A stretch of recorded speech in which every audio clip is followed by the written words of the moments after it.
They move it up over the line. A long pass by Mikhailov didn't work. Cleared in front of the net on the boards. And Philadelphia, two-man break again. A breakaway. Leafs going ready to goal. Goal! Beautiful goal by the Leafs. Terrific.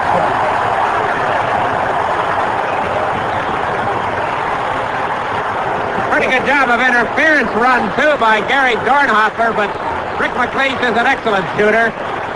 Not too often, Dennis, you'll see the Soviets get caught like this. Here it comes. Watch the interference on the part of the one flyer right there as he moves over at the line. Here's McLeish. Perfect spot.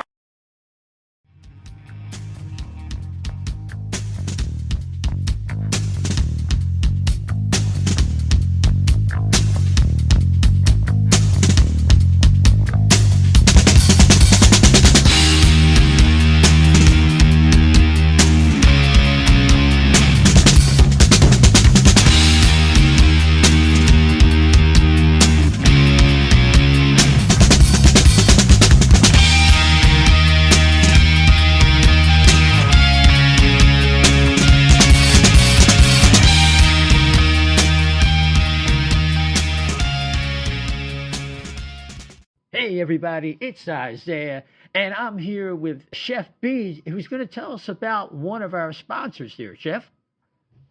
Yeah, O&B Puckcast is now brought to you by Summit Public Adjusters. The winter months can be especially hard on our homes, from roof damage and peeling siding to frozen pipes and toilet overflows. Call Summit Public Adjusters before you call your insurance company. Dealing with your insurance company can be stressful and confusing. Let Summit Public Adjusters take the stress out of the claim process by having our guys work for you. Get the most for your money and your repairs. The next time the big snow or the rain leaves you with some home damage, contact us for a free consultation. Summit Public Adjusters are licensed in Pennsylvania and New Jersey. Learn more at summitpublicadjusters.com or call 215-752-0560.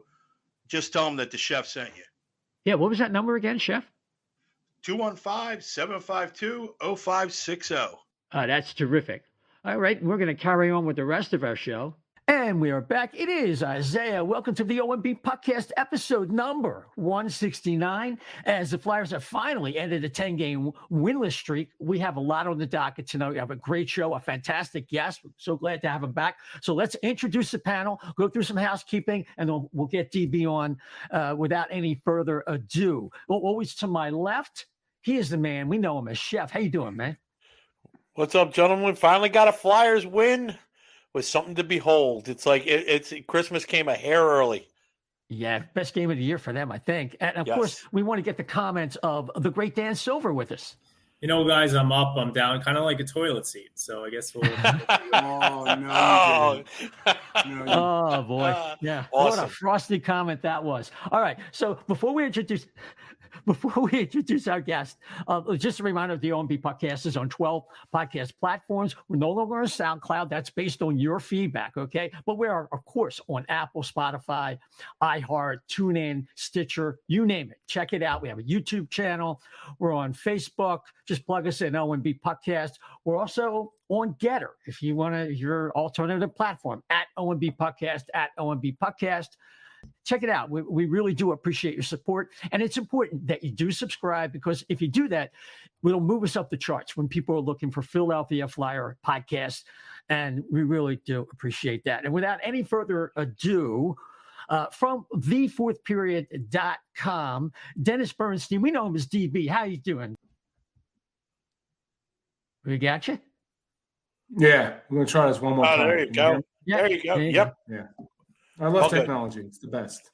Okay. It's absolutely the best. You got to listen to DB on the Hot Stove, TFP, on Sirius XM Radio. Fantastic show. That's how I keep up with league events. And one of the big league events, DB, is the Philadelphia Flyers 10-game winless streak. But really, are you shocked based on what you saw in the offseason and what you anticipated going forward?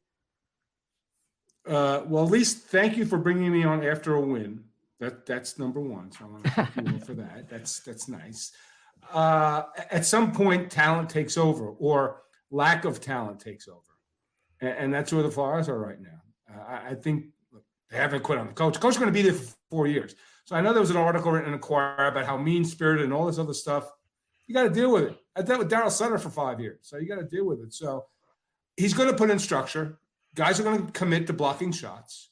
The talent isn't there. I'm sorry. And if he puts Kevin Hayes on the fourth line, at this point, who cares? If he's trying to teach guys lessons, do you trust this coach? I'm not going to ask if you trust the general manager because he may not be long for the team. Do you trust his coach? I do. I think he's won before. I think he'll be better at the end of the road. But you're just the very beginning of the road with this coach. And it's going to take long, and there's going to be outbursts, and there's going to be players pissed off. And I guess when you're that bad, that's the point. Like, nobody should be that upset because of the way the team's performing. So am I shocked they lost 10 in a row? Yeah, in a league where there's a lot of parity, you figure they get a great goaltending performance or somebody get hot when somebody's stick would get hot. I'm not shocked. They were going to be at the bottom. This is the plan. I saw it in Los Angeles. Like, you have to, you have to go on for some players. You have to draft and develop well. You have to sign some free agents. So I'm not totally shocked because this is at 25 games or whatever it is, guys. This is where they should be. They probably have a couple more wins than they deserve, but this is where they should be. So it's not shocked. It's not upsetting. Flyer fans shouldn't be upsetting because at least you have some structure. At least you have a lot of try. And I mentioned to you guys, I think last year when I was on, like, team didn't care anymore. There's a couple of guys like Mayhew who are trying to make a name for themselves in the NHL that are truly AHL players. But this team is more committed. They're not going to win any more games, but I believe he's the right guy for right now. Like, can he win them a championship down the road? I have no idea. It may be past his prime where John can do that, but he can get players' attention. He can put in a system that will have some structure, and you take it from there. Then it's incumbent upon either Chuck or the next GM to start augmenting the structure with talent. You mentioned that's the second time you mentioned the next GM. Is that your spidey senses tingling in terms of some things you've heard, your own intuition that Chuck Fletcher might not be long for the Flyers, or there's something else? I just think that at some point you have to be accountable, and if he's going to be accountable for what he's built or not built, what's the consequence? The consequence is you're no longer the general manager. So it's nothing that I've heard. I see what's on the ice. I see that it's now a long-term build.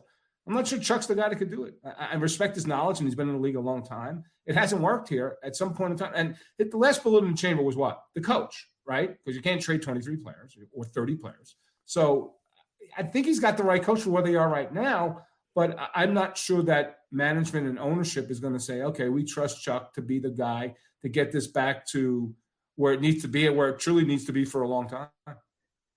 Yeah, sure. Chef? Now, is Torts, with this team, can he still keep, losing these heartbreakers? It seems like they're always coming up a tad short. They're hanging in games probably longer just because of their work ethic. They're hanging in there. Right. But they just, like you said, there's no talent to score. Can they still keep this going? Is it the right formula to still keep the culture alive while building a winning culture? Well, Chef, it's problematic because what's going to happen is there's going to be a lot of losing.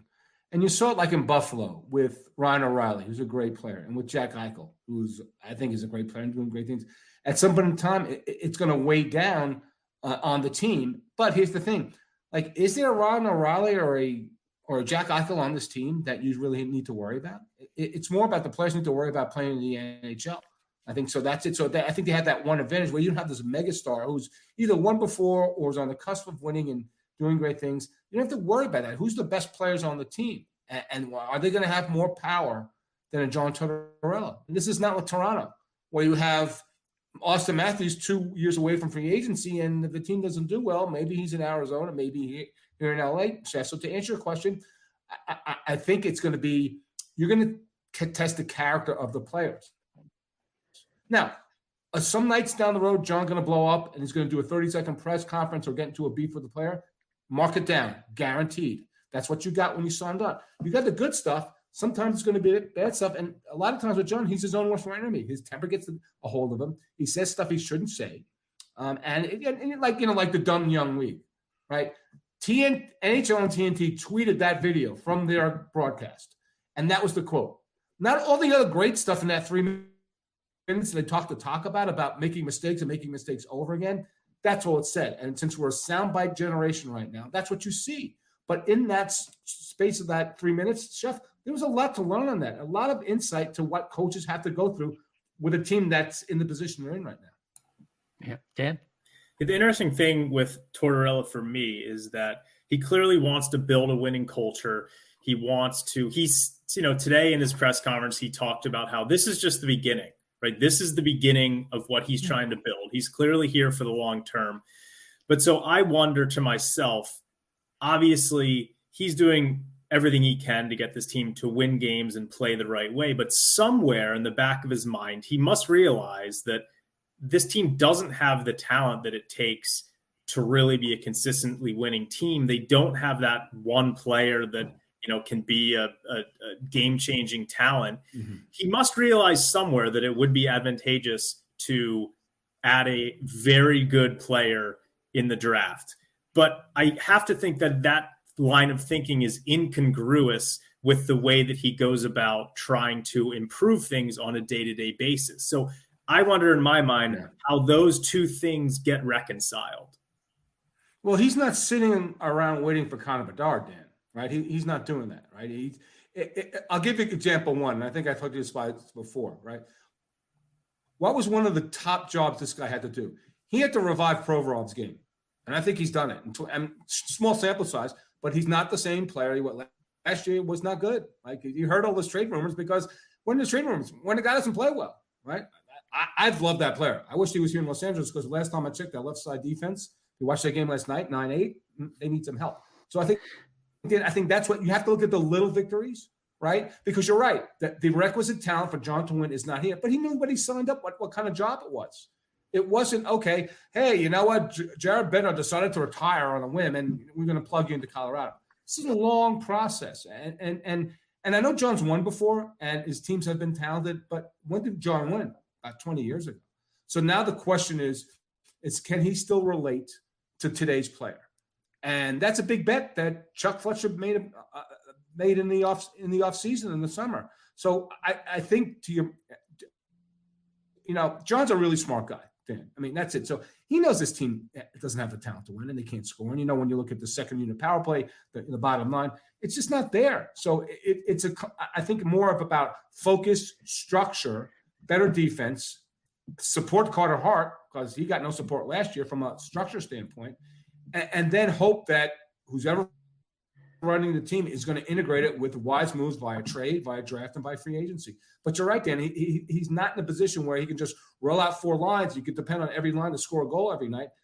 They won last night because they got a great performance from Carter Hart, and they got 2 goals. It's as simple as that. That's how they won that game, and that's how they're going to continue to win games. They're going to have to grind out games, and they're going to be all close, and it's going to be really frustrating because some nights they just don't have the horses. DB, from a league-wide perspective, one of the things that's out there is this. I've heard this from other people, but Frank Saravalli recently said that in so many of his comments, there are these well-placed little digs at Chuck Fletcher in terms of like basically saying, if you read between the lines, you don't have any talent here. You didn't develop anybody. I don't have anything to work with.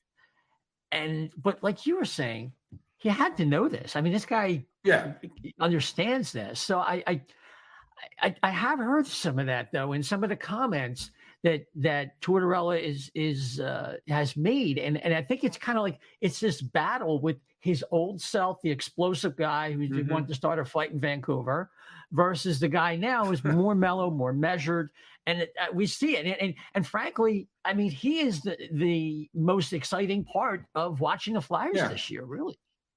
Well, he's very calculating. Like back in the day in LA, when you had, and this isn't even hockey, when you had Shaq and Kobe and Phil Jackson, they were all calculating. So when John says stuff, it's for something down the road. Some of it is he blurts out, "You're right," and the fight was a spur of the moment thing, and his anger gets a hold of him.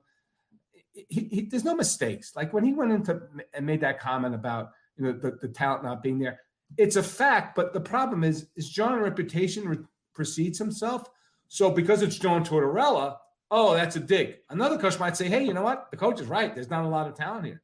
But for John, because of his history, and you earn it like he's earned it. So that's what happens. So when you try to connect the dots like that, is it really a dig? No, because it's a fact. Like, it's a fact. The team isn't talented. So, but if John says it, oh, he's digging at the GM, and the GM's got, his contract expiring, and John's got a contract for 4 years. I don't look at it that way. I think look at John stating facts, and sometimes John's brutally honest, and it's perceived that way, that it's a dig at somebody else as opposed to just stating facts without any fluff. And that's the thing, it's been so refreshing after the act that Ron Hextall brought here, and it started out so well, but then he was very controlling, and the whole story. We don't have to recapitulate that. And going through all the machinations that have occurred, it's the worst decade in Flyer history. I can tell you that as a fan who's followed them since '69. But I think the other thing that people want to know is about the players. There are some players that are really surprising us on this team. Like Kevin Hayes is supposedly kind of in the doghouse. Torts will say he's not in the doghouse, but he's at a greater than a points per game pace. And like you said, Provorov, it kind of makes me think, are there some players on this team now that have raised their value, and if Chuck Fletcher's looking to really rebuild that thing, this franchise, are they getting any phone calls about any of their players right now from what you have heard?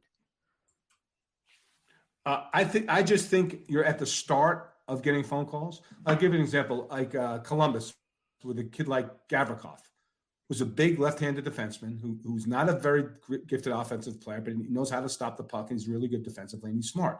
Like, is Columbus starting to get that call? Yeah, and but this is when it starts to getting a set, because we had Dave Nonis on with us on Sirius XM the other day with me and Steve Koulias.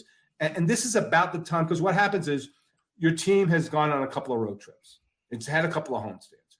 Your scouts have been out in the market looking at players. So you're just starting to assemble all the information if you do want to make moves.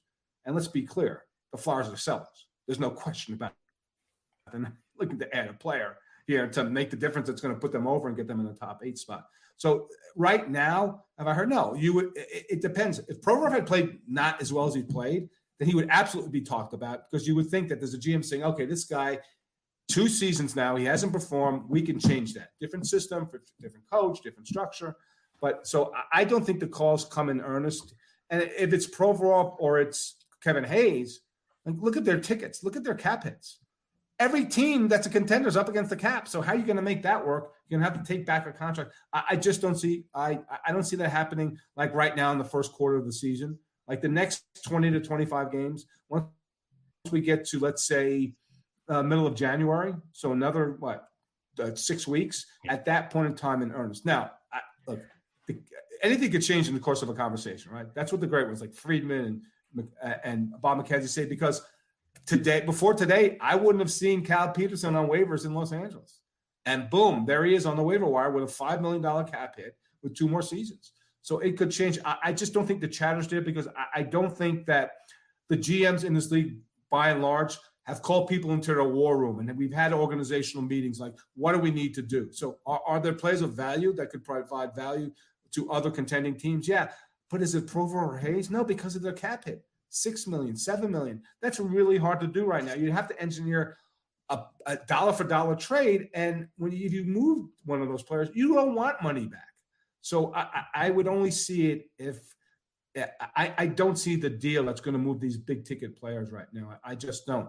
Would there be interest? Yeah, of course, because you think there's one player on this roster that could put somebody over, then you might go chase him. I don't think you're chasing him in 25 games into the season. You're chasing him, a couple of weeks before the deadline.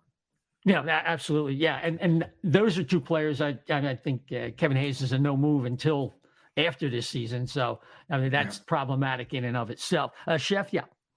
Okay, so you were talking about how calculative Tortorella can be. And I'm looking at it, and I was just wondering, is he that calculative? Like, he's looking at the team, he's looking at what he's got to pick through now. Is he? Mm-hmm. I'm assessing this, and I'm looking at him. Is it safe to say that he's looking at these players, and they're not necessarily training they're not trying out for the team this year, but essentially trying out for the team next year? Would that be a safe assumption? Yeah, 100%, Jeff. Like, it's not like it's not only who you're going to keep, who you're going to send away. Like that's what's being determined right now. Like who's buying into the program. And you know what? Every player may not buy into John Tortorella's program, Chef. So he's making that determination because he really didn't know a lot of these players, almost all of them when he came in board. That's what you're discovering right now. Like you're discovering like who's going to emerge, who's going to have a breakthrough season, and who's not going to fit here. You have to go through that exercise. If they're legitimately, and I think at this point, they have to be legitimately talking about a rebuild because this team can't go from this to like 95 points, right, next season, right? So you have to look and see, like, and you're right, Chef, like who's not going to be here? That's almost as point, like, oh, who's our core? It's almost, okay, who's not going to be the core? And that's what you're going to discover. So, and that's painful for fans to watch. Like, yeah, you want to see the emerging player come out and light up the goal, but it may not be like that. It may be a discovery about, okay, who's going to be missing from this roster once we get to next September. Yeah, absolutely. And as we look around the league, DB, I mean, the Flyers don't have the kind of team that they've been building with a lot of high picks for years that are considered blue chippers. Yeah, and because when that happens, you can sprout out. And one of the big surprises this year, as we kind of move into another category of discussion, is you look at, I don't think anybody saw the New Jersey Devils at 19-4 with a plus 36 differential. Mm. And I just wanted to, we're a little more than a quarter way of the season. Maybe I want to talk about some of the teams and players that have surprised you. And obviously, I think Devils are at the top of the list right there. Well, there's two teams, right? There's the Bruins and the Devils. Yeah. And but it's different. And I'll show you how it's different. And I know Jim Montgomery's done a great job, and this team never loses at home in 13 straight. They want to keep breaking the NHL record for home straight victories to start the season. But remember, the Boston Bruins last season were a 107-point team, right? They got tired of Bruce Cassidy. Krejci went to Europe. DeBrusk wanted to be traded. And Bruce is doing really good things. The team's leading the division. At some point in time, these coaches, I saw it here with Daryl Sutter, they push too hard, and they don't know when to let up. And Bruce just wouldn't let up, push too hard. And you can't do that with just generational players. The ones that are talented, then saying, okay, I've heard enough. He leaves. All of a sudden, David Krejci comes back, right? So that's number one. And now they have Krejci and Bergeron, get this, at a $3.5 million cap hit. Like, Bergeron's got 2.5 and Krejci's at $1 million. Like, yeah, you better be good. So that was a really good team. Now they're getting goaltending, right, from Allmark. Swayman played decent the last game. That's not a surprise to me. The fact they're in front, is it a surprise at the record?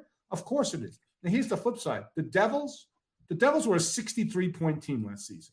It's not the same. Like they've made huge. And remember, game 2, fire Lindy. That the fans in Jersey at the Rock are chanting fire Lindy, right? But here's the thing. And we talk about talent. This relates to, you mentioned that the Flyers haven't drafted and developed well. Like when you have 2 first overall picks as your centers, at some time you better be a damn good team. And that's what they have. They have Nico Hischier, who's turned into a marvelous player, and Jack Hughes, who's electric and dynamite, not the 200-foot player that Nico is. But when you have those, if that's your start, okay, they're getting better goaltending. Vanacek's is a find. The defense is solid. John Marino coming up from Pittsburgh was great. But when you have those 2 guys as your starters, like that's where you start from, you better be good at some point. And that seems good. Do I think they're going to be an 800-point, 800 percentage team? I don't. But when you have those 2 guys, Jesper Bratt's playing for his money, so he's been really, really good. Like, yeah, I didn't expect this, but I expected them to be challenging for a playoff spot. We'll see if they're a 110-point team or not as the season goes on. Yeah, I think Vegas is also in that category. I mean, you had to think that Eichel was going to come back and things are going to be better, but I had some concerns about their goaltending and also the fact that they had to trade Patch Reddy and move on from him. And how is this thing going to work, considering that the vibe around Vegas, at least from the outside, you probably know more about what's going on the inside, that kind of that glow that was coming off of them from the first season, that was kind of, the shine was coming off because they were moving all these pieces and there's a lot of machinations. So, but here they are playing so well. They tried to find the final piece in the puzzle that would put them over, right? Because they went to the Cup final first year and we need one more piece. They started moving players around. They got Nation. It didn't work, right? Mark Stone, I love, fantastic player, heart and soul. Can he stay healthy? It's an older team. Will they stay healthy? I think the key for this team is that, on the top line, that Stone and Eichel are going to play well together. Jack's been great, plus 15, 26 points, 24 games. Chandler Stevenson's always going to be underrated. And Stone's just a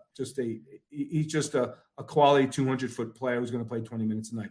The key to this team is that they reunited and they're productive now. That the Misfits line, Smith, Carlson, and Marchessault. Look at those guys' numbers. William Carlson got paid a lot of money off a 140-goal season. That was a mistake. He hasn't been the same player since. But this season, it's worked. They are a dangerous combination. They're reunited. That's why this team is good. And guess what? Here's the same thing. Like with Boston. Boston has Taylor Hall on the third line. If he's on your third line, you got a damn good team. So I think with Vegas, yes, Logan Thompson, right now he's the leading guy for the Rookie of the Year. 244 goals against, 921 save percentage. Those are good numbers for a Vezina, not even a Rookie of the Year. He's the leading Calder candidate. But, he's played 16 games. Will he stay healthy? Well, this team, that's an older team with a lot of guys who threes in their ages. Are they going to be healthy enough? That's the one thing. Because the goaltending, I'm not sure. They're rock solid defensively. You look at their top four, you got Martinez, McNabb, Shea Theodore, Pietrangelo. They're solid, so they're not going to give up a lot. So Bruce was handed a pretty good team. It's just all the strife, as you mentioned, Isaiah, outside, all the things, all the moves they made and trading away Pacioretty, who's a quality guy.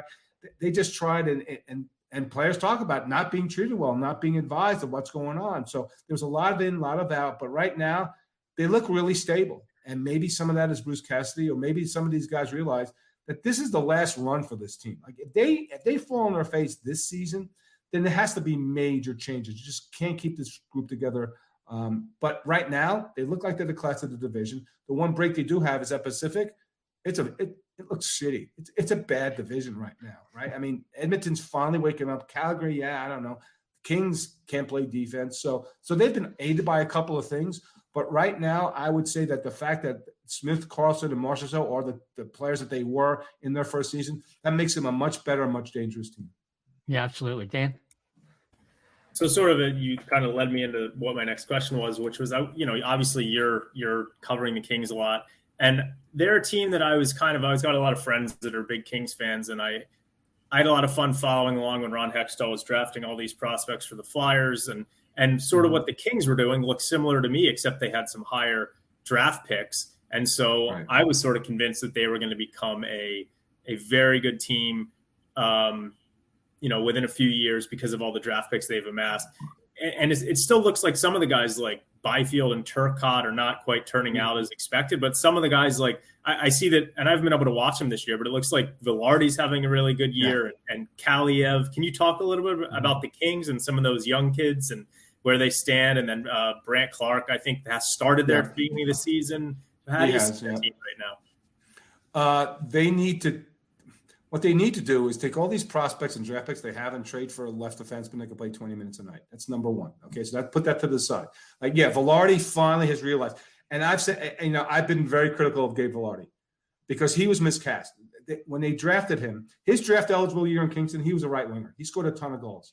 And when he came out, I said, this kid is going to be like Tyler Toffoli, 25 to 30 goals scoring in the league. What did they do? They put him at second line center. He doesn't he's not fast enough to play at pace as a 2C. He's not good enough on faceoffs. He's not a 200-foot player. He's got incredible skill in the offensive zone. He can move in tight spaces, and he's a big kid. He's got a great shot. That's a winger. They try, and you can go back one permutation to Adrian Kempe, but they tried making a third-line center, and now he's a first-line left wing. He scored 37 goals last year, or 35 goals, or whatever it was. So Gabe was miscast in the role. He went back down. He kept playing, kept scoring, and they finally put him on right wing where he should have been playing the whole time. So he's shooting, I think, 15%. So I don't think that's going to keep up. He's a dangerous part of the team. And if he's on your third line, because you're going, the top two lines, Kopitar, Kempe, Fiala, Deneau, Moore, and Orbitson. If he's on your third line and he can give you 15 to 20 to 25 goals, that's a win. Byfield, it's been a lot of bad luck because he was great in training camp last season, broke his ankle, came back, didn't have a great season offensively. I think 40 games he played, 5 goals, 5 assists. You need more than that. Then this season, He starts playing. He gets a virus, not COVID. He loses all this weight. He has to go back down to the A, and he's still playing in the AHL. He scored 2 goals. Here's the problem. It's a lot about perception, right? Because what are you comparing Quentin Byfield against? Tim Stützle. And I heard that, he's young. He's only 20 years old. Tim Stützle's only 20 years old. He's 8 months older than Quentin Byfield. And he threw that backhand pass all the way down the ice to beat the Kings the other night in overtime, which certainly didn't help. The problem is that there's such a wide gap between Quentin Byfield and Tim Stützle right now. It doesn't look good. And Quentin hasn't done anything. He needs to come back up. I think they should pair him with Velarde, which they did at the start of the season. And Gabe's fast start was because he was paired with Quentin. Quentin needs to come back up, need to find another winger to play with these guys. So Arthur Kaliev, here's what the Kings should do with Arthur Kaliev. Every power play, they should put him on the top of the circle for 2 straight minutes, not let him leave the ice, and let him shoot the puck. He's an incredible shooter. Todd mentioned him in the same vein as Ovechkin. He's not Ovechkin. Okay, let's get that straight. He's got a very hard, very great shot. He's going to help them on the power. He's got, I think, 8 goals. So he's been coming along. Brant Clark is a quandary because Brant Clark got to the 9th game. We all know about burning, the entry-level deal, and he's never played since. He's gone down for a conditioning assignment. He's going to come back up. Will he play?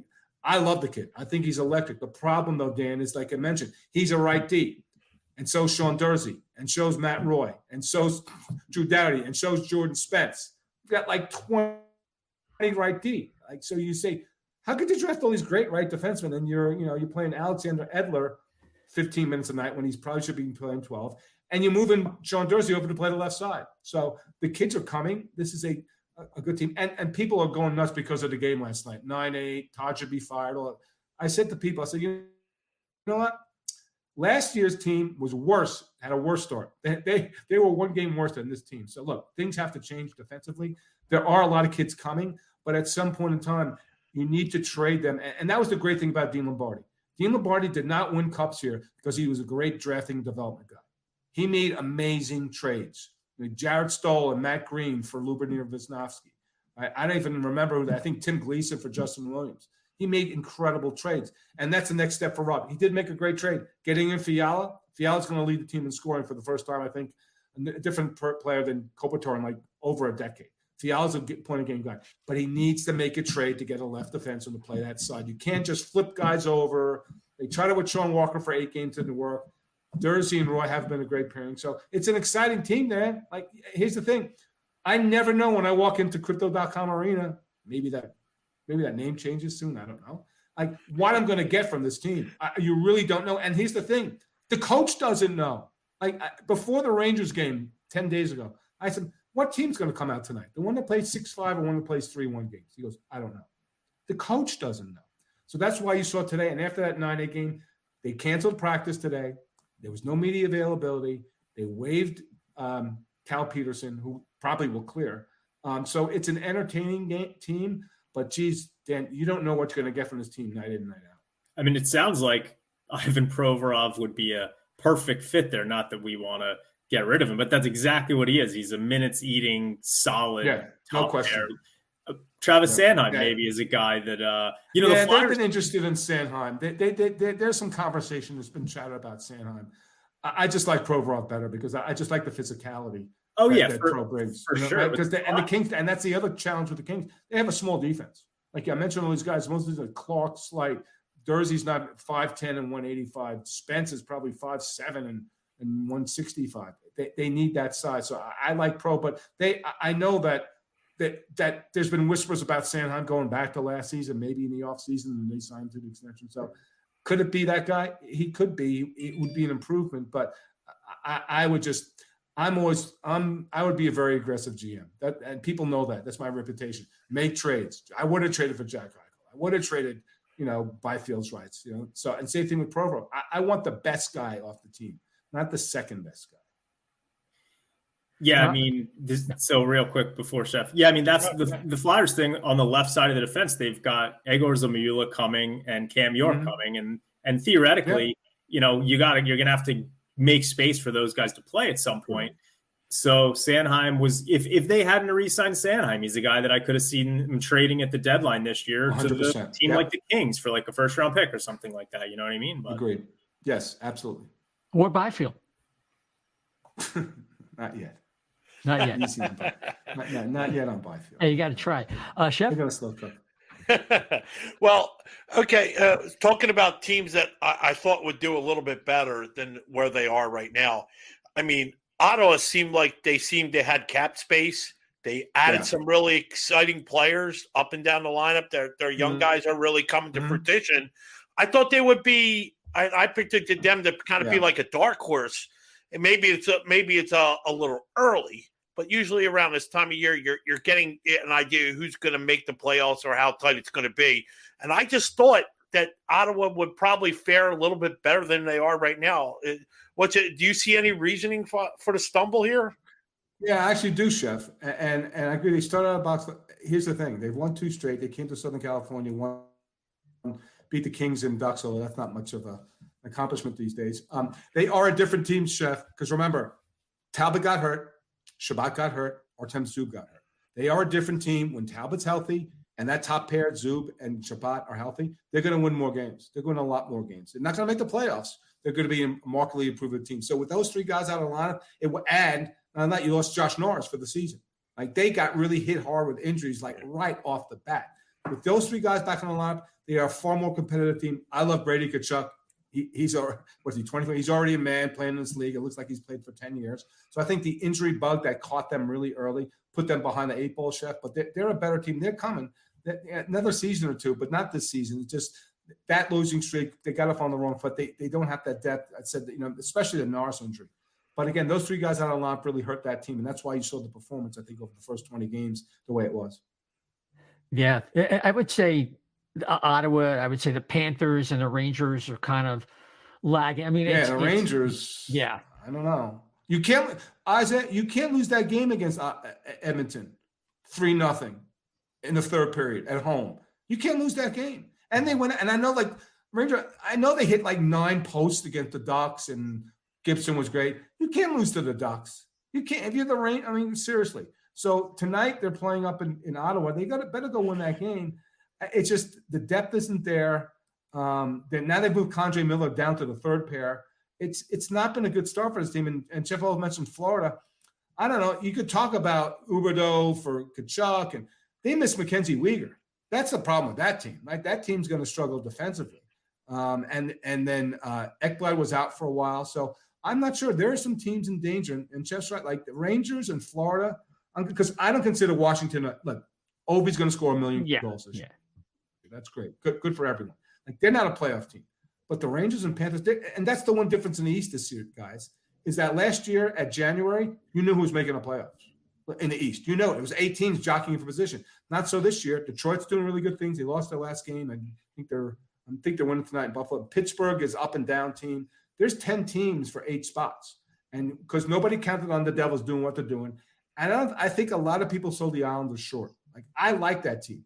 When we did, my buddy Nick Kern on SiriusXM did a poll and asked which teams do I think missed the playoffs last year that will make the playoffs this year. I picked one team out of the East, the Islanders, and they've been really good defensively, even though the Flyers found a way to beat them the other night.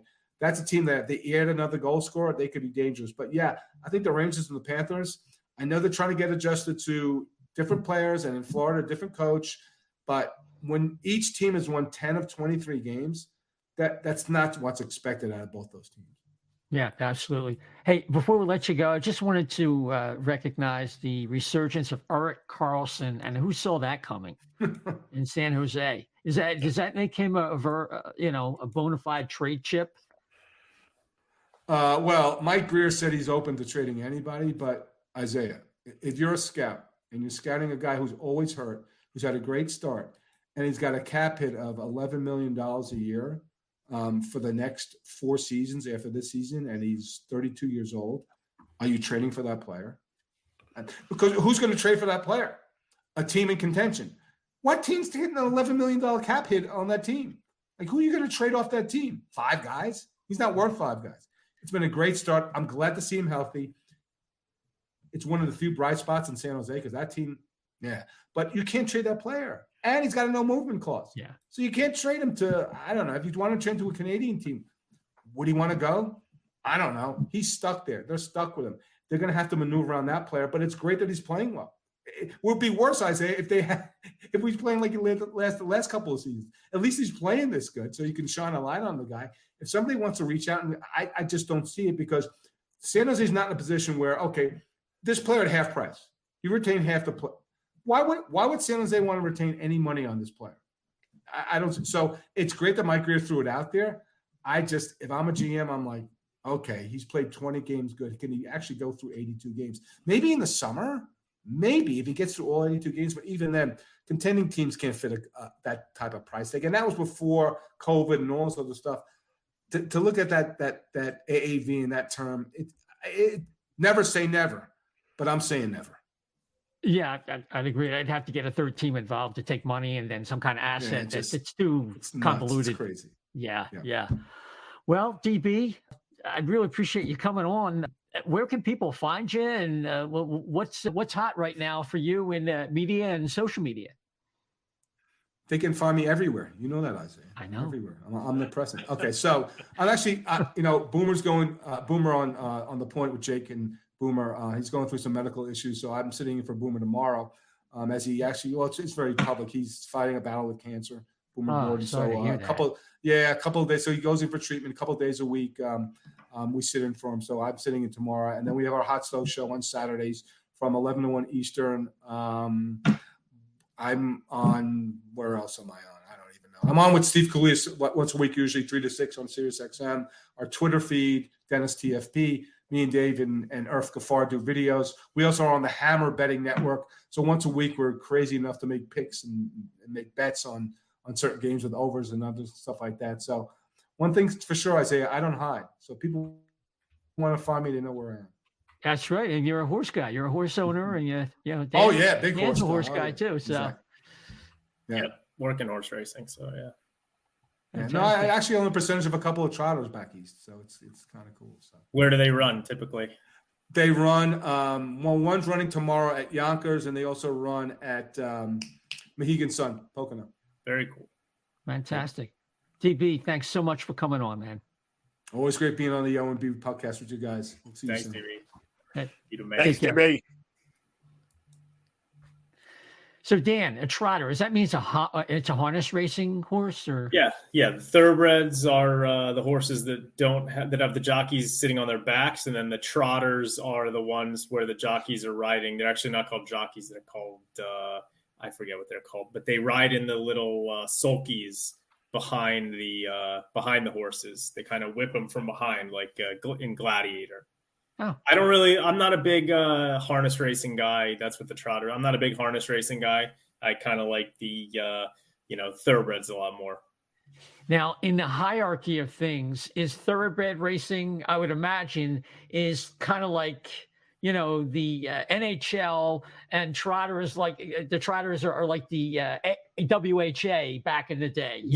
Sort of like that. I mean, there's much more money that's bet on thoroughbred racing than is bet on at the harness races, the trotters. So the big harness racing tracks, or the Meadowlands in New Jersey, is still, all the big harness races are mainly at the Meadowlands in New Jersey. That's still a pretty fun place to go to for harness racing. But aside from that, thoroughbred racing is kind of the place to be. Yonkers is a good spot too.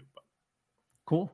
So, Dan, there's been a lot of controversy about John Tortorella, whether it's talking about toilet seats, whether Gianna Hahn thinks she was not given the proper amount of respect, or it was Frank Saravalli, like I mentioned earlier, saying that Tortorella is throwing verbal daggers at Chuck Fletcher every chance he gets. What's your take on all that?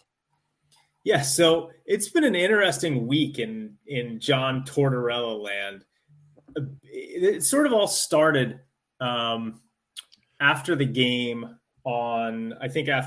against the Islanders on last Saturday, I think, where Gianna Hahn, who's the reporter for the Inquirer, she replaced Sam Carchidi, sent out a script of questions that her and Olivia Reiner asked John Tortorella after the game. And it was basically Torts. So I'll read some of it. So the first question was, going into the third period tied 2, what happened in a span of 22 seconds when things got away? Tortorella, yeah, I'm not going to go into that third there. I'm not criticizing my hockey team tonight. There's no way. I'm just not going to get into breaking down the game for you here. And then the question, going back, special teams, power play has struggled, penalty kill. The response from Torts, I'm not criticizing my hockey team tonight. You guys can write what you want on that. I'm proud of the way the guys played. Other than a few minutes here and there where we had some breakdowns, I'm thrilled about some of the things that went on with our club. And then one last question that she posted. What in particular did you like? And he responds, I'm just not gonna get into lining things up for you. You guys can watch the game. You write your stuff. Okay. And so she posted that. And a lot of people kind of, without watching the press conference or reading the whole transcript, kind of thought that it was, here's Torts being Torts, and he's being, I guess, rude to a reporter. And the fact that it's a female reporter probably, inflamed some emotions as well. Although there were some notable females that went in there defending Torts. But so if you go in and watch the actual press conference, I thought that he was actually quite cordial. I thought his answers were fine. He actually did talk about some of the things that he liked. And before this transcript before these three questions that were posted. But anyway, I'm sure that this got back to Tortorella a little bit, that he needs to, especially right after this, he kind of needs to be a little bit more, he needs to be a little bit more enlightening in his answers and whatever. So anyway, I thought that the press conferences that he's had the last 3 days have been really interesting. He's been very honest with the media. Charlie O'Connor a couple days ago asked a question about how he kind of weighs getting a young kid like Egor Zamula into the lineup versus older guys like Justin Braun and Nick Seeler. And he said, "Oh, Charlie, that's a great question." And then he went into this long answer. I think Flyers fans should go and watch some of these interviews. You can find them on YouTube or on the Flyers website. But he gave us a lot of really good introspective answers where he talked about how he's building things here, and he realizes that he needs to get some of the younger kids playing, and that guys like Justin Braun, who are probably not going to be here a few years from now, that, they may not have as much playing time as he starts to integrate some of the young kids.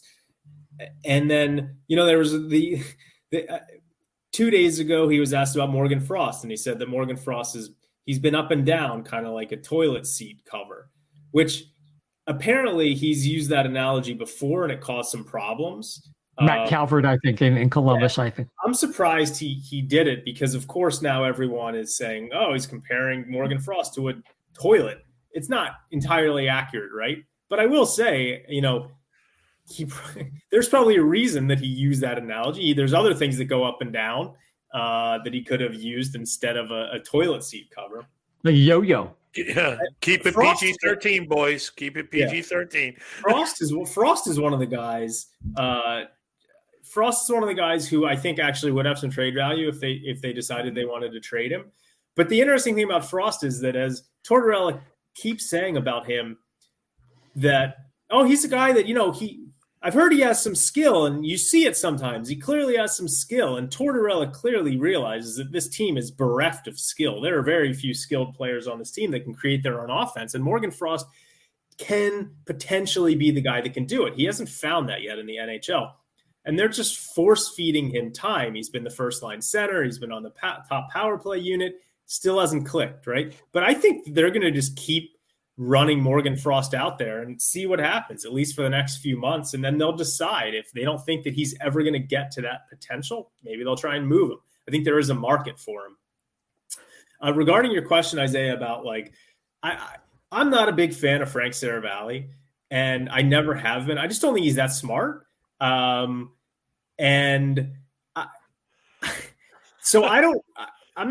I think he's very ambitious, and I think he's done a really good job with his brand and his websites and all of that. But I don't think he's that smart of a guy. That's my opinion. And so he was talking this week about how he thinks that Tortorella, whenever he talks about Chuck Fletcher, is making sort of some backhanded insults by talking about how the lack of skill on the roster. I agree with what Dennis was saying about that. I think Tortorella is just being honest. He's just honestly answering the questions. He made a comment that Daniel Briere is a brilliant hockey mind. I don't think that means that he doesn't think that Chuck Fletcher is. Maybe he doesn't think that Fletcher is, but I don't think that was like saying that was his way of taking a shot at Fletcher. I think Tortorella is just answering the questions that are being given to him. I think he probably knows that Chuck Fletcher is not going to be around for that much longer, but I don't think he's like making these backhanded snide remarks that are geared at Fletcher. So. No, that's interesting. Oh, just an aside, you mentioned Morgan Frost, NRD, rumor guy that Anthony Sanfilippo and some of the Snow the Goalie guys have talked about as someone who they trust as much as you can trust the rumor guys. Mentioned something that Frost is someone that the Flyers might have had some calls about. So, I think there's a trade. Someone mentioned to me that last year, who's very well connected, that there is a trade market for Morgan Frost because people see the kind of skill that he has. That's also why the Flyers keep running him out there. I've been a huge fan of his. I don't know if he's going to be able to get to that skill in the NHL or not because he doesn't have the puck enough. He's not really aggressive enough, but I think there's still a chance he could get there. But most Flyers fans have basically given up on him. But there is a trade market for him. Yeah. I mean, my issue with Morgan Frost right now, he has to get better at playing in traffic, whether that's his physicality or just using his hockey IQ better, whatever. But when they close in on him, the plays just get shut down way too often. It's the scorers not scoring. Chef? Yeah, I was just wondering, okay, if there is a market, what kind of return would you expect? I wouldn't expect anything higher than a third rounder at the best. I'm not trying to be negative because I do believe what Dan said. I do believe there's teams out there, and he's one of those people that could be like Tippett when he first. It's a change of scenery kind of thing, and he could end up developing or blossoming into a player, and that's great. I wish him the best in that respect. But Dan, what do you think is realistic kind of like return on a trade for Morgan Frost? Well, I think that they could probably get a second-round pick if they wanted to. And which they need. They have no second-round picks coming up in this year's draft. So I think that is a potential return that they could get for him. If, maybe they'd be looking for a player instead. But yeah, I think that they could potentially get a second-round pick for him. Okay. Well, that's helpful because they don't have one. They really could use that. So. Well, going in this draft, the second round pick in this particular draft, absolutely, it's almost like a late first from last year's. Mm-hmm. Maybe that's not too much of an overstatement. Just a couple things in terms of some league events. It was really sad to hear. Not only I was kind of taken aback by Boomer at XM. He's one of my favorite. Personalities at XM. I wish him all the best. He's just a terrific broadcaster and so relatable. He just seems to have a knack for saying the right thing and understanding, having a real clue about what's going on. So best to Boomer at XM there. Also, Chris Letang had another stroke. I don't know if you heard this. He had one in 2014. I obviously it's got to be some hereditary tendency or something. We don't know. Not going to play doctor. Wish him all the best. He's been a real thorn in the side of the Flyers, but this is real life, and he's had 2 strokes, and can only hope for the best. Going to the Flyers injury list, Scott Lawton returns last night. Tony DeAngelo had blocked a shot in the Islander game. He also got in a fight, so he's hobbling around. Didn't make it last night. So it's up in the air. He's day-to-day, from what I understand, with his foot. But Cam Atkinson may make his debut tomorrow night versus the Lightning, who are in town to face the Flyers. And we're not too far off, perhaps, from seeing JVR and TK. TK's still guarded with his hand. And, of course, JVR had finger surgery, so they're probably coming back along the same timeline, but it's really hard to say. We estimated JVR would be coming back around the Vegas game on December the 9th, but we don't know. We're just guessing. So, Well, like what is it? TK practice today? Was it today? I think he practiced limited today, with a little bit with what he was using on his hands. So right. Yeah. But it's good to see him get out there and mix it up a little bit. That was nice. Yeah. Dan, did you see that Charlie O'Connor article? It was kind of like he was analyzing Tortorella's comments and kind of reading between the lines. Yeah, good piece. It was a really good piece. I didn't necessarily agree with all of it per se. I mean, I think he nailed the concept, though, for sure. And it's Tortorella's read. I mean, that's really the theme of the show after DB right now. The thing I wanted to emphasize the most, what we're getting from John Tortorella is priceless for the Flyers fan that's had to suffer for a decade with all the Hextall machinations and kind of, this almost megalomaniacal handling of the Flyers, and then the incompetence that's ensued after that with Chuck Fletcher, except for 1 year in 20. And we need the truth. This is a team that, like Chris Turian said, I heard him say more than a few times, that this is a team that really needs a rebuild. Whether you think it's a rebuild along something that Shane Malloy talked about, getting a lot of second-line talent or whatever it takes, I don't care. They need a new way, and they're getting it, and they're also getting the honesty. And none of this 10 months ago, we were talking about aggressive retool. And I don't know what were they talking about? And now, make no bones about it. If from John Tortorella's point of view, this is a rebuild. I mean, you listen to what he says, and he's trying to figure out who are the guys that are going to stick around. He's doing things like he realizes that Noah Cates is much better right now on the wing, but he sees something in Noah Cates where he thinks he could be a legitimate NHL center. And so even though he's kind of struggling, they're doing whatever they can to kind of keep him at center. And they've got Kevin Hayes playing down on the third and fourth line wings because he hasn't been good in defensive zone coverages. I mean, John Tortorella is doing whatever is necessary in his mind to create a better team for the future. And like I said, what's interesting to me is that he must know that if he wants to build a perennial cup contending team, they're going to need some high-end talent. So he must know that it would be helpful if they can get like a top 3 pick this season. But also, he's an honest man who goes in and does a hard day's work. He wants this team to get better. So he's never going to do things with the players on the ice that would prevent them from winning games. But I do wonder if he has these conversations with some members of the front office behind the scenes, like, hey, we should maybe be selling some pieces here. Maybe it won't make us as good. Maybe it'll get us a better draft pick, and maybe we can get out from under some of these big contracts. I wish we've talked about it ad nauseum, but like the Rasmus Ristolainen contract was a disaster. I mean, we're 20 games into Rasmus's new contract, and he's just, you could tell that he's just not one of Torts' guys. And that's really alarming. Last night, I'll just interrupt. He was really good last night. One of his best games as a Flyer. Yeah, he played well last night. Everyone played pretty well last night. Yeah. Like you said, it was the best game of the season. Maybe he'll turn it around. But I still think ultimately Ristolainen is who he is. Yeah. And he's not a top pair right-handed defenseman. So, they re-signed Sanheim. It's going to be difficult to move some of these guys, but hopefully they can find a way. But with Ristolainen, I think I said it before, that contract's going to look better at the end of the season. And if he's playing well, if he does make the comeback, and he starts fitting into this program, that's a very movable contract. It's going to look pretty. That contract's going to age well in the next couple of years when the cap goes up. I really think I just think it's immovable.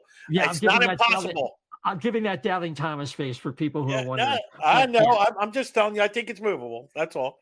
But I think the stuff that was interesting in the article was the players that are on the fringe, like Farabee and Allison. I think he gets them good reviews and all, but he throws in his criticisms, and it sounds a little bit harsh at times. But I think he's given Farabee a little bit of a break there because of the injury, and he's coming back a little bit slower than anticipated. But he came back ahead of schedule, so that's up in the air. And then with Allison, I just think that if Allison plays the game that Torts thinks he can, I think Allison is somebody he can see a future with on his team if he keeps his head on straight and keeps playing. Now, it looked like he was doing that before he got hurt, but then that's the other part of Allison. He gets hurt. So you're going to have to deal with that in the long run if you keep him too. So. Yeah, absolutely. I mean, that is really where the rubber meets the road with Allison. It's all about health. Hey, two more things before we roll. Looks like the Flyers are going to have to make some kind of roster move if they want to get Artem Anisimov, who's playing pretty well down in Lehigh Valley. I've heard some really good things about what he's brought there, the professionalism, and he just looks like a guy who's, as you would imagine, a 20-goal scorer at the NHL level. In the past, he's had a lot of injuries, but he would help stabilize their center position a little bit, maybe like Sedlak did.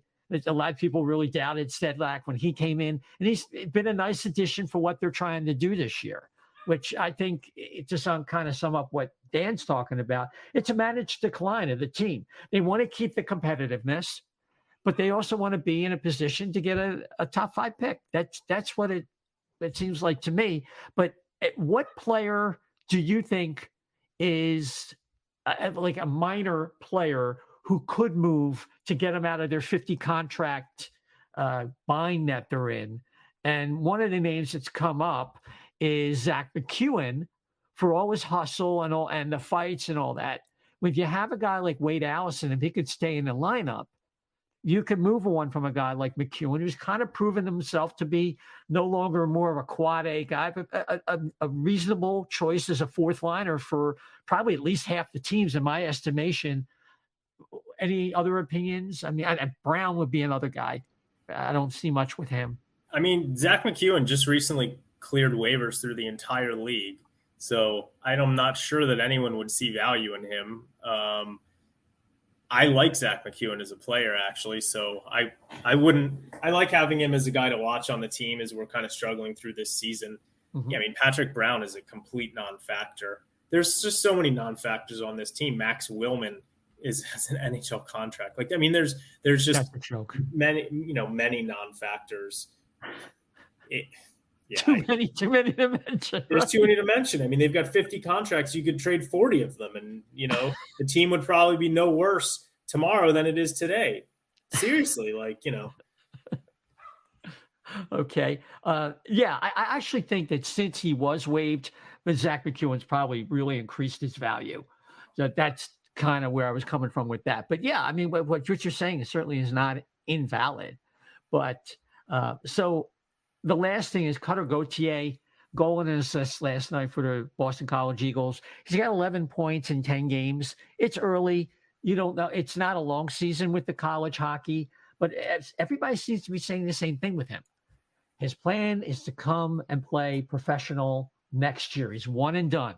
Now, whether professional means the AHL, which I would prefer, or the NHL, if he's that ambitious and he's that talented and he has the kind of season that he's tracking for now, it's exciting. At least top 5 pick. He's tracking well. He's playing well. And at times he looks like he's a notch above some of the competition he's playing. Not always, but you notice him out there. Yeah. Just a couple times I've watched him. Yeah, I think he's the kind of player that after the college season is done, he's going to try to get on the Phantoms by the end of the year. I can just see that. Just judging by everything he said in the past, I think this is a kid that wanted to get some games in at the college level, get some structure, I guess. And then I just think I could see him making that leap at the end of the season. I kind of like a la Farabee. So I think he could be on the Phantoms this year at the end of the season this year, and then probably be one of the first call-ups around, first injuries, and you're looking around Thanksgiving next year. That's what I would expect his path to take.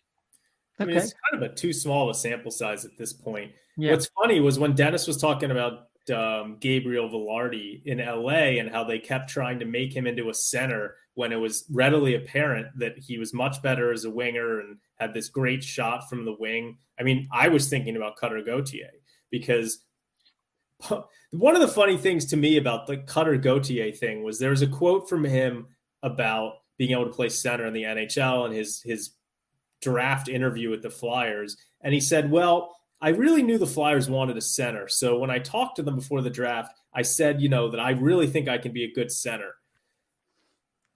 So he basically acknowledged that he said it because he knew that it would be a better chance that the Flyers would take him if he said he was going to be a center. Now, maybe he will become a good center, but I thought that was kind of interesting. And BC had him on the wing for a game, and I think maybe he's now back at center. But the nice thing about the whole situation is John Tortorella, right? Because he will evaluate Cutter Gautier when he gets to watch him play. He'll hopefully put him in the right spots, and he'll figure it out. Am I totally sold on Cutter Gautier at this point? No, but he's exciting. I mean, he's a big kid. He's got a good shot. And so, yeah, I don't know when he'll be in the NHL. He wants to be in the NHL next season. We'll see. I'll leave it up to John Tortorella to decide. Exactly. And that's a good thing. I mean, both of us wanted Eurocheck, I believe, the right-handed defenseman. I think Columbus took him. But yep. I'm not going to complain if they get a 25, 30 goal scorer. They're not exactly growing on trees, but on the other hand, we don't know. It's only 10 games for Cutter Gautier. And by the way, David Jiricek has 8 points in 10 AHL games this year. There you go. You never know. You never know. Pretty impressive. Exactly. And defensemen usually take longer to develop. So pretty impressive. That would be worth watching if you have the ESPN and you can catch some of that college hockey. There's some good games there. Now that we have some prospects there, Devin Kaplan's at BU, I think. He's more of a third, a bottom six guy, third line, maybe projection, but maybe has a good chance to be an NHL player, according to some of the people that I listen to. But it's going to take some time. So he's another guy that you could watch if you catch up with the NCAA hockey. And with that, we're going to wrap it up. The Flyers play tomorrow night as we're recording versus Tampa Bay. These are all at home. Then they play at the Devils on Saturday. Monday night, they play the Stanley Cup champion Colorado Avalanche. And then Wednesday, the 7th, they play the Washington Capitals. Maybe they can get back for that last-second loss that the Flyers had pinned on them just last week right after we recorded our last show. So, any final thoughts, Mr. Dan Silver? No, I will actually be out in Vegas the next few weeks. I'll be at the Flyers game against the Golden Knights, but I probably will not be on any podcasts we have for the next few weeks. So you guys will have to hold down the fort. Hopefully it'll be nice and warm out there. Yeah. There's the big horse racing conference of the year is in Tucson, Arizona. So I'm going to go to that and then go out to Vegas for a week and a half. So maybe the Flyers will win 10 straight. There you go. Ruin all of our hopes and dreams for a good draft pick. At least they'll get to see JVR's victorious return out there, right? That would be great. Maybe him and Atkinson connecting. There you go. Hopefully all of them. Yeah. Yeah. Chef? Yeah. I'm taking it for what it is. You see a lot of negative stuff out there. Like everybody complaining about they're losing, they suck. And then they win that game last night by sheer grit and just hard work. And everybody goes, well, that's 1% closer to not getting a top 3 pick. I'm like, guys, you got to make up your mind. The gate swings both ways. I just think that everybody's just freaking out. Like, enjoy the little wins you have here and there, and just enjoy it. Nothing's changed since the first game or first winning streak of the season. The team is what it is. And if you want a Bedard or a Fantilli or Michkov. Right. I always want to add an extra vowel in there, syllable. Don't do that. No. If you want a shot at those guys, this is the way to do it. And and at least at the same time, like you heard, like even DB said, you could still lose and still instill a culture that is beneficial a year from now. So that's all I got to say about that. So you can find me at Chef de Left B on Twitter.